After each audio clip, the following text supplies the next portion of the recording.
Hi, I'm Emilio and I'm going to talk about what is the best way to give advice.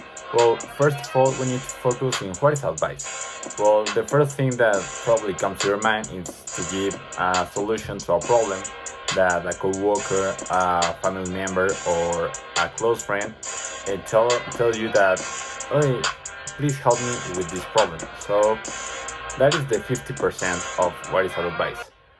For give a really good and reasonable advice that they could help them is to focus in three actions. First of all, the cause.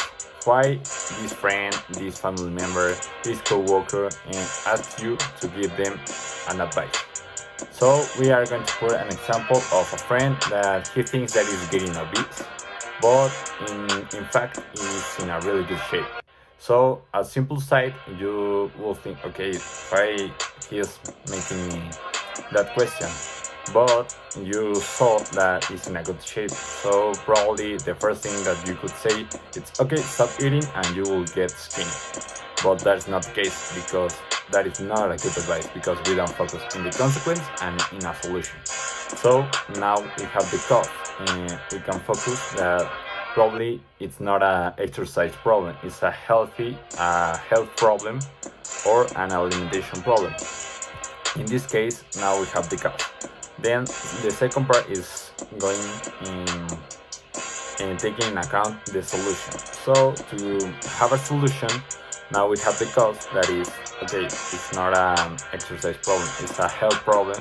So a solution could be, okay friend, please visit a nutritionist. I think the problem that you have is not doing exercise or getting skinny. I think you are in a good shape and probably you have a alimentation problem. In this case, now we have the cause and the solution. Now to give a really good advice, we have to focus in the consequence. So in the first part, like I said, we don't focus on the consequence because I tell him, okay, stop eating and you will get skinny. But in this case, the consequence will be really bad to our friend because probably he will get sick because he will stop eating and that will be unhealthy for him. So focusing on the consequence of this advice of visiting a nutritionist, the consequence will be better than the other solution. So this consequence will be healthier and will benefit in all senses to our friend and consequently help him to solve the problem that he has. To conclude, the best way to give a good advice like I do myself in my daily life is taking into account these three actions: the cause, the solution, and the consequence. And nevertheless, it's important to mention that if you can control any action or any situation, any problem in the best way, it's important to ask for help. Always try to solve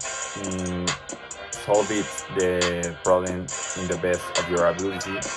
It won't be always possible, but it's necessary to recognize that it's something is not in your hands. Please ask for help. Thank you, that's all.